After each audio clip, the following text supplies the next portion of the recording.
Bed पर लेटा हुआ था। फिर सरफराज ने उसे बताया कि बाबर अपनी दोनों टांगों से मजदूर हो गया है क्योंकि उसका बहुत खतरनाक एक्सीडेंट हुआ था। बाबर ने भी मुस्कान को पहचान लिया था। अब वह नजरें झुकाए जमीन को देखे जा रहा था, लेकिन मुस्कान वहाँ एक लम्हे भी नहीं रुकना चाहती थी। फिर वह सरफराज के साथ वापस घर आ गई। घर आते ही उसने कमरे में फूट फूट कर रोना शुरू कर दिया था। सरफराज कमरे में आया तो मुस्कान को रोते हुए देखकर वह परेशान हो गया। मैं पूछ सकता हूँ कि तुम क्यों रो रही हो? वह हैरान हुआ था, लेकिन मुस्कान ने उसे कुछ भी न बताया। वह नहीं बताना चाहती थी कि सरफराज का दोस्त उसकी इज्जत का लुटेरा है, जिसने मेहंदी की रात उसकी इज्जत पर हाथ डाला था। फिर एक दिन मुस्कान की तबीयत खराब हो गई। सरफराज घर से बाहर था। उसके घर वाले ही उसे लेकर अस्पताल गए थे, जहाँ पर मुस्कान ने एक खूबसूरत से बेटे को जन्म दिया। लेकिन उस बेटे को देखकर उसकी आंखों में कोई खुशी की चमक नहीं थी, बल्कि वह पथरीली नजरों से उसके वजूद को देख रही थी। जब जमीला ने अपने बेटे को यह खुशखबरी सुनाई कि वह एक बेटे का बाप बन गया है, तो सरफराज के चेहरे पर कोई खुशी नहीं थी, क्योंकि वह जानता था कि यह बच्चा उसका नहीं है। वह उस बच्चे से बहुत नफरत महसूस कर रहा था। लेकिन मुस्कान सोच रही थी कि अगर उसका राज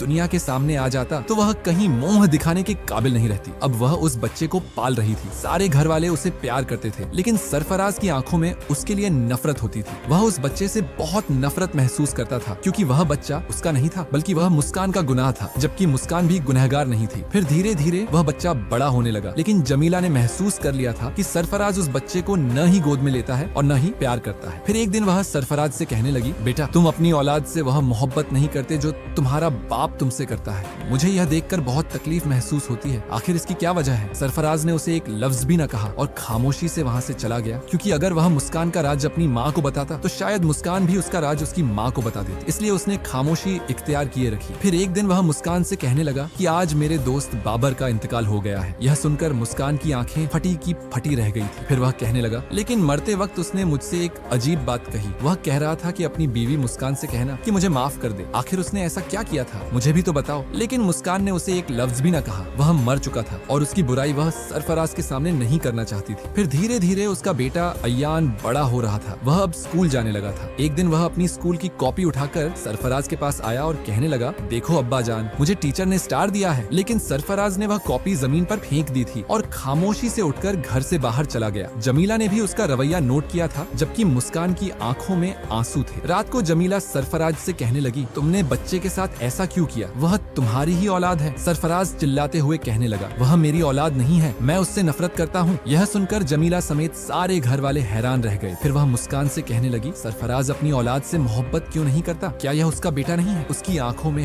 हैरत। तो मुस्कान